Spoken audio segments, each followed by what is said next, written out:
Hey, how's it going out there, everybody? Hope everybody's having a great day. Welcome to the channel. I'm your host, Cash, and this is Trucker News, as I like to say, hashtag Trucker News. Oh, yeah, never get tired of saying that. Welcome to Trucker News. What is Trucker News? Well, I'm an illiterate truck driver, and I'm going to read the news to you. The stories that I think are important to trucking and the trucking industry, and I'm going to read them to you the best I can. I'm going to put some commentary on them. And at the end, if you stick around, we got an opinion piece at the very end. Let's get to it. Go ahead and smash that like button because I know you're going to like these stories. Reckless driver to be targeted during the CVSA Operation Safety Drive Week. So if you're a reckless driver, you'll want to watch that story. EPA sets strongest ever emission standards for heavy-duty trucks. Oof. They won't stop. 2 new SIA terminals are opening up on opposite sides of the country. Trucker was stabbed after big rig brake trekking incident on I-65 in Indiana. And a truck driver hauling an excavator arrested for $500,000 hit and run in Texas. Woo! It's bad. And the opinion piece of the day, I got 2 of them today, actually. Service manager admits to embezzling $1.3 million from a trucking company.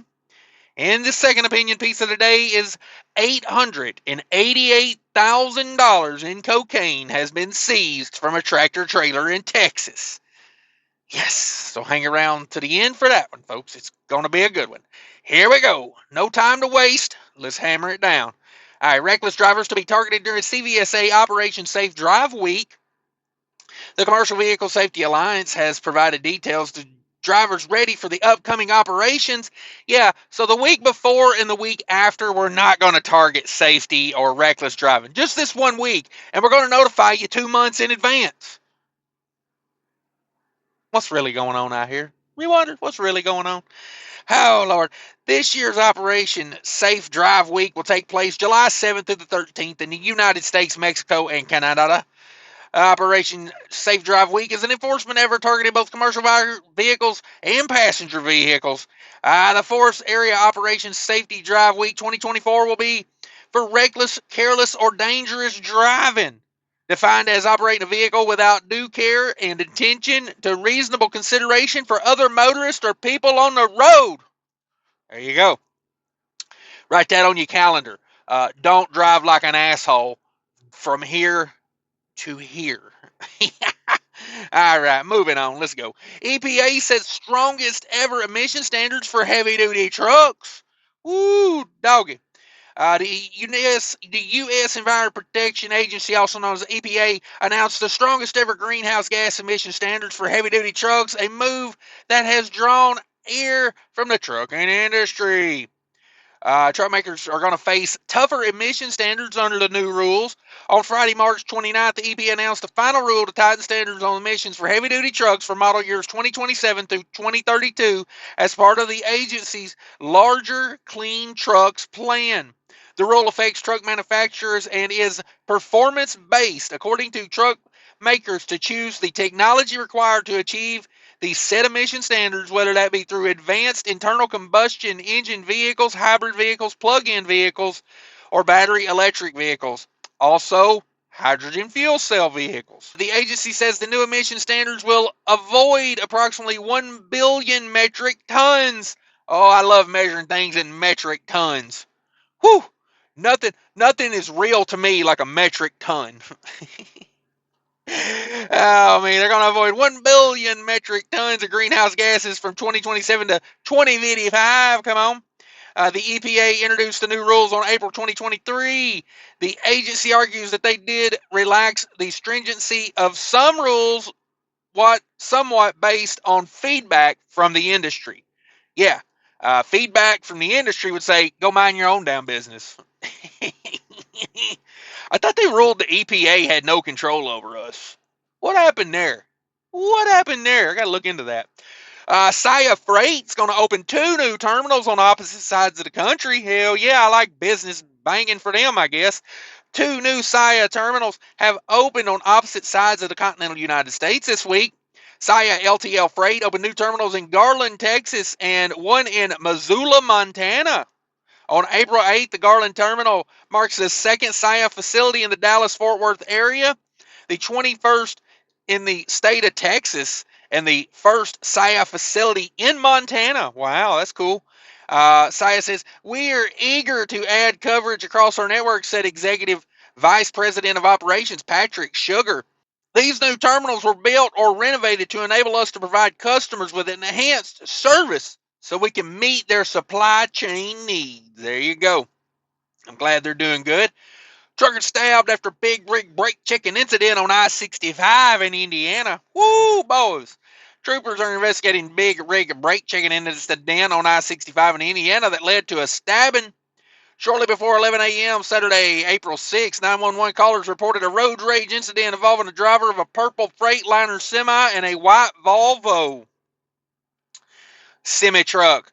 According to Indiana State Police, the two semi-trucks were reportedly passing and brake checking each other on I-65 northbound, a few miles south of Henryville exit.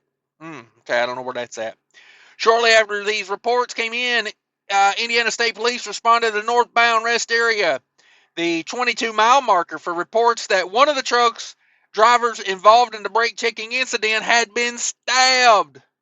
Troopers believe that during the road rage incident, the driver pulled off on the northbound Henryville on-ramp and became involved in a physical fight. The driver of the purple Freightliner, identified as Daniel Andrews of Springfield, Missouri, was airlifted for treatment of the stab wounds. Wow. Wow. So, a guy in a white Volvo stabbed somebody.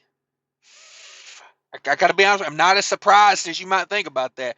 Troopers located and arrested the white Volvo driver, identified as Lyndon Smith of Gadsden, Alabama. I'll be honest with you, that name surprises me more than him stabbing somebody does. I mean, hell, that's a name even I can read. Wow. If you watch Trucker News a lot, you see most of the people that I name on here have names that make 50 letters to make a name. This is good old Lyndon Smith. Lyndon Smith says on charges of false informing and a Class A misdemeanor. Woo, so apparently he must have lied about it. After his release from the hospital, troopers charged Andrews with battery by means of a deadly weapon, a level 5 felony, battery resulting in bodily injury, level 6 felony, criminal recklessness, level 6 felony, and aggressive driving. Wow. So I guess the guy in the Freightliner started it all and then got his ass whooped, is what it sounds like. But hey, the incident's still under investigation. I'll let you know more in the future about that one. A truck driver hauling an excavator arrested for hitting a bridge in Texas. So if you hauling him oversized, you better be measuring that, because hell, they get arrested now. 10 a.m. Friday, April 5th, Odessa police responded to IH-20 and E-Loop 338 for a reported bridge strike. Dammitboy, he knocked the hell out of it. Police determined that a semi-truck driver hauling an excavator struck the overpass and caused $500,000 worth of damage to the structure, then fled the scene without meeting the necessary legal requirements. Drop a gear, all clear, as they say. According to City of Odessa, the owner of the semi-truck later contacted police and identified the driver as 21-year-old Albert Rimpel. The police determined that Rimpel did not have a permit to transport the oversized load. Whoo, how much illegal stuff is really going on out here? I feel like such a prudish little square over here, just, running a legal logbook with my permits and my insurance. What a sucker I am. I'm paying for insurance. Rimpel was arrested and booked into the Ector County Law Enforcement Center on misdemeanor charges of bridge, underpass clearance, and duty on striking fixture. Wow, I didn't know they had a law for that. The IH-20 outside eastbound is expected to be closed for an undetermined amount of time. We encourage drivers to avoid the area and use alternate routes until further notice. There you go. What a bummer. What a bummer. Opinion piece of the day, anybody? Ooh, I got a fireball here. Service manager admits to embezzling $1.3 million from a trucking company. Boy, we're just having a tough time making a profit over here these days. I wonder where all our money's going. Service manager. Gotcha. Yeah. A Minnesota man has pled guilty to charges related to years-long scheme to embezzling $1.3 million from his trucking company employer. Leonard, Leon Arthur Kenner. Whew, I get it one of these days. I told you up front I was illiterate. Don't you come at me like that. Has pled guilty to mail fraud, according to the U.S. Attorney's Office for the District of Minnesota. From 2011 to 2022, Kerner was employed as a service manager for an interstate trucking company with a facility in Evergrove Heights, Minnesota. Authorities say that Kenner used managerial oversight to embezzle $1.3 million from trucking company employer. One part of the embezzlement scheme involved stealing insurance reimbursement payments. Wow.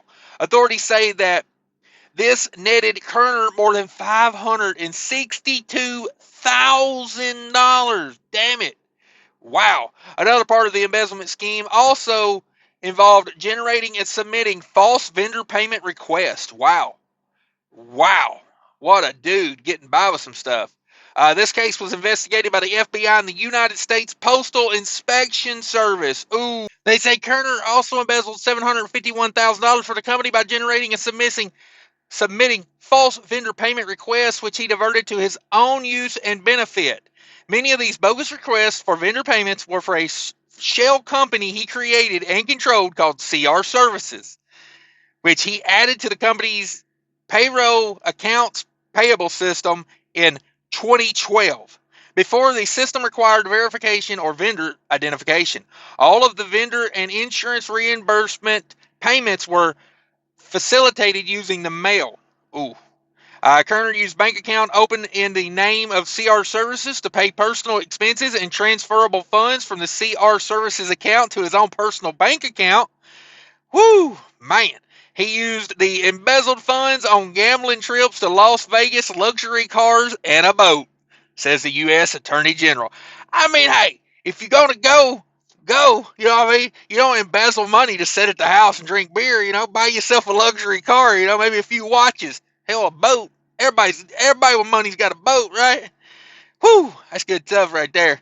All right, here we go. Now, $888,000 in cocaine's been seized from a tractor trailer in Texas. So I'm going to tell you right now, boys, party's off. It's off. I'm just saying. Gulp. Hopefully they didn't track that. U.S. Customs Border Protection seized a large amount of cocaine from a tractor trailer at a Texas border crossing. Yes, sir. The drug seizure took place on Monday, April 8th, at the Rio Grande City port of entry, located in Rio Grande City, Texas. Officers referred to tractor trailer hauling an empty trailer for a secondary inspection. Following an inspection using CBP K9 units, officers discovered 28 packages containing a total of 67 pounds of cocaine. Estimated street value of the seized drugs is $888,000. I'm just going to tell you right now, I know people that can get you a better deal. I'm just kidding. The truck and trailer and truck driver were handed over to the state and the local highway intense drug trafficking area task force. Woo, that boy was in trouble, let me tell you right now. Then of course I'm not going to read all this. It's just another paragraph of the Border Patrol bragging about what they've done here. They probably don't realize that was probably the Patsy truck, and there was probably 15 more that went through with even more cocaine, right? While they were sitting there messing with that one guy, That's typically how it works, am I right? I'm just saying. But that's been Trucker News, folks. Thank you so much for tuning in. If you made it this far, become a subscriber if you would, and smash that like button. And that's all I'll ask of you today. Maybe one more thing. Take care of each other out there. Remember, people are more important than trucking. Have a great day. Hi, I want to talk to you real quick about the ES Advantage card. Do you need discounts at major truck stop chains? They got them.